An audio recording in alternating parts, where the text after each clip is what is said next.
Hi friends, welcome to Shahi's kitchen. ഇന്ന് ഞാനിവിടെ തയ്യാറാക്കാൻ പോകുന്നത് ചായക്കടയിൽ നിന്നൊക്കെ ഞങ്ങൾ വാങ്ങുന്ന അതേ ടേസ്റ്റിലുള്ള ഉള്ളിവടയാണ്. അതിനുവേണ്ടി 4 സവാള ചെറുതായിട്ട് അരിഞ്ഞു വെച്ചിട്ടുണ്ട്. കട്ടി കുറച്ചാണ് അരിഞ്ഞു വെച്ചിരിക്കുന്നത്.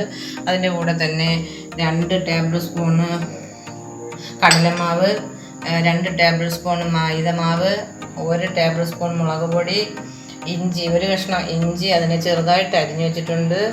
3 പച്ചമുളക് അതിനെ ചെറുതായിട്ട് അരിഞ്ഞു വെച്ചിട്ടുണ്ട്. 1 വെളുത്തുള്ളി, 1 വലിയ വെളുത്തുള്ളി അതിനെ ചതച്ച് വെച്ചിരിക്കുന്നതാണ്.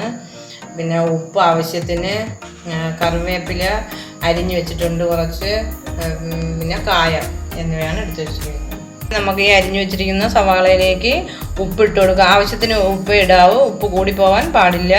അതിൻ്റെ കൂട്ടത്തിൽ തന്നെ നമുക്ക് ഈ വെളുത്തുള്ളി ചതച്ച് വെച്ചിരിക്കുന്ന ഇട്ട് കൊടുക്കുക. ഇഞ്ചി അരിഞ്ഞു വെച്ചിരിക്കുന്നതിടാം, പച്ചമുളക് അരിഞ്ഞു വെച്ചിരിക്കുന്നത് ഇട്ട് കൊടുക്കുക. എന്നിട്ട് എല്ലാം കൂടി ഒന്നുകൂടെ മിക്സ് ചെയ്യുക. കൈ കൊണ്ട് നല്ലതുപോലെ മിക്സ് ചെയ്യുക. എല്ലാം മിക്സ് ചെയ്ത് വെച്ചിട്ടുണ്ട്. ഇനി അതിലേക്ക് നമുക്ക് കടലമാവ് ഇട്ട് കൊടുക്കുക. നിങ്ങൾ ഉള്ളി എടുത്ത് എത്രയാണ് അതിനനുസരിച്ച് മാവിട്ട് കൊടുക്കണം. ഇനി ഇതാ മൈദ മാവും കൂടി അതേ കൂടെ ഇട്ട് കൊടുക്കുക.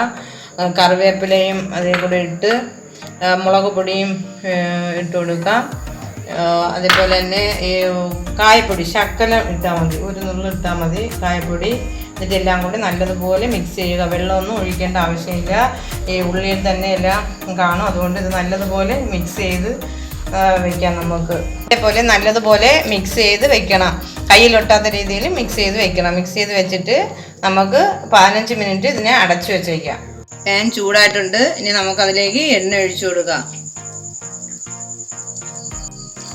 ഇങ്ങനെ എടുത്ത് ഉണ്ട ഉരുട്ടിയതിന് ശേഷം അതിനെ ഇതേപോലെ ആക്കി വട കണക്കാക്കിയതിന് ശേഷം എണ്ണയിലോട്ട് ഇട്ട് കൊടുക്കണം. എണ്ണ ചൂടായിട്ടുണ്ട്, നമുക്കിനി അതിലേക്ക് ഇട്ട് കൊടുക്കാം. അതേപോലെ തന്നെ കൂടുതൽ എണ്ണ ഇടാൻ പാടില്ല. 2, 3 ഇത് ഇട്ട് കൊടുക്കുക. ഇട്ടതിന് ശേഷം തമ്മിലൊട്ടാൻ പാടില്ല. ഇത് മീഡിയം ഫ്ലെയിമിൽ വേണം ഇത് ഇടാനുള്ളത്, അല്ലെങ്കിൽ ഉൾഭാഗം വേവുകയില്ല, അടിഭാഗം കരിഞ്ഞു പോകും. കളർ മാറിയിട്ടുണ്ട്. ഇനി നമുക്കതിനെ തിരിച്ചിട്ട് കൊടുക്കാം. ഇതേപോലെ ഇതെല്ലാം ഇതേപോലെ തിരിച്ചിട്ട് കൊടുക്കാം. 2 സൈഡും നല്ലതുപോലെ വെന്തിട്ടുണ്ട്. ഇനി നമുക്കിതിനെ കോരി മാറ്റാം. നമ്മുടെ ഉള്ളിവട ഇവിടെ റെഡി ആയിട്ടുണ്ട്. നിങ്ങളെല്ലാവരും ട്രൈ ചെയ്യുക. നിങ്ങളെല്ലാവർക്കും ഇഷ്ടപ്പെടും. വീഡിയോ ലൈക്ക് ചെയ്യുക, ഷെയർ ചെയ്യുക, സബ്സ്ക്രൈബ് ചെയ്യുക, ബെൽ ബട്ടൺ കൂടി ഒന്ന് അമർത്തുക.